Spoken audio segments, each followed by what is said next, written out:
warahmatullahi wabarakatuh. Perkenalkan, saya Anissa Yusafira dengan NPM 220010811121. Di sini saya akan menjelaskan tentang kapital struktur. Di sini saya membuat video untuk memenuhi tugas mata kuliah Manajemen Keuangan 2 dari Ibu Jenny Susianti.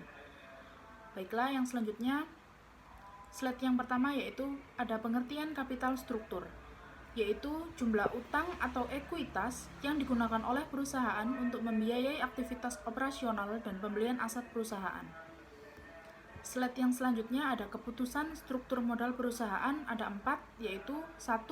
Fleksibilitas keuangan, yang kedua ada resiko bisnis, yang ketiga ada sifat industri, yang keempat ada operating cash flow.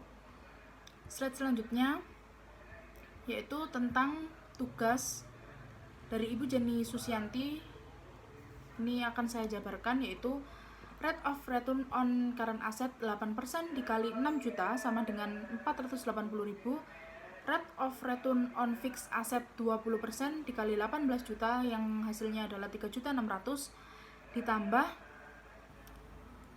kemudian total profitnya ketemu 4.080.000, ROA-nya 4.080.000 dibagi 24 juta yang ketemu 17%. Yang kedua ada cost of current liabilities 12% dikali 3 juta sama dengan 360.000.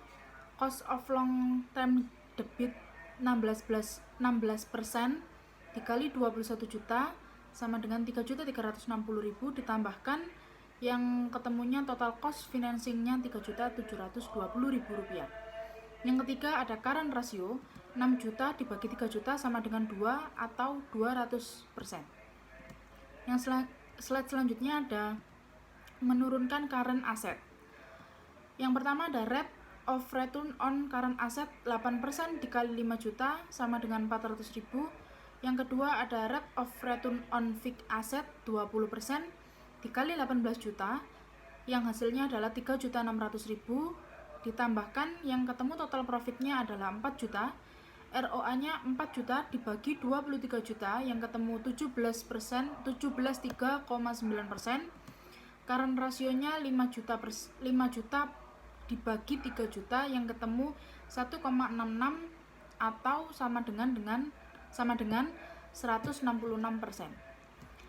Yang slide selanjutnya ada menambah current liabilities atau CL.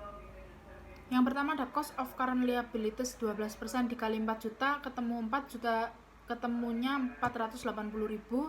Cost of long term debit 16% dikali 21 juta yang ketemu 3.360.000 ditambahkan yang total cost financingnya adalah 3.840.000. Kemudian di sini ada ROA 4.080.000 dibagi 25 juta sama dengan 16,32%.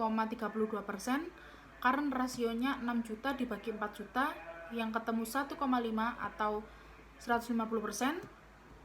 Kemudian ada perbandingan hasil perhitungan.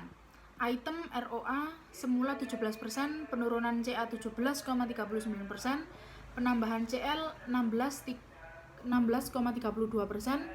financing cost ketemu 3.720.000, penurunan CA-nya 3.720.000 juga, penambahan CL 3.840.000, item current asset 200%, penurunan CA-nya 167%, penambahan CL-nya 150%.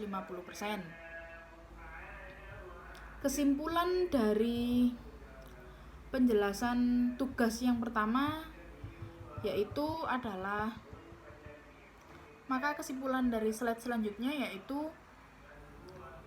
berdasarkan data di atas, maka dengan diturunkannya CA lebih menguntungkan daripada penambahan CL.